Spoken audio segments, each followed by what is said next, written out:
Hi, everybody. Hey, in just 10 days, it's Father's Day. Hard to believe, but it is. I want to talk a little bit further about what I talked about the last couple devotions that we've had. Obviously, we see what's happening in our cities, and young men are causing destruction, and thanks be to God, we're getting that under control. I talked a little bit about how those young men, many of them, if not all of them, don't have a strong commitment to Jesus.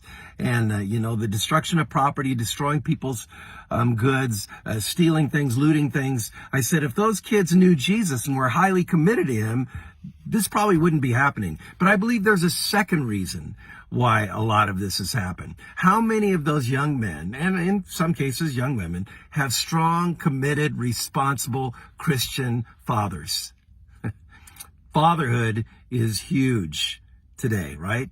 Young men and young women need responsible, Christ-centered, disciplinary, motivated fathers to be a great influence in their lives. And in many cases, those who are causing trouble in our cities don't have that. This is what the Word of God says, and I want you to listen to it. It's pretty powerful. This is Ephesians 6:4. Fathers, do not provoke your children to anger, but bring them up in the discipline and instruction of the Lord. What the Lord is really telling us, dads, is make sure you give your kids parameters and boundaries. Make sure that you tell them about Jesus. Make sure that you instruct them in the ways of God, and make sure that you bring them to church. If that were happening in our homes all across this country, what kind of country would we have?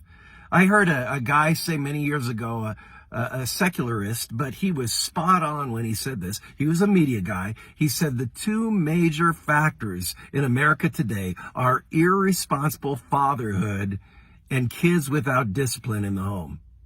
Whew. How'd that go over? Not very well.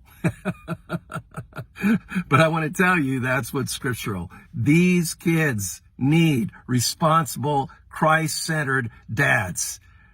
Men of God, step up and be that for your children. Have a great day in the Lord.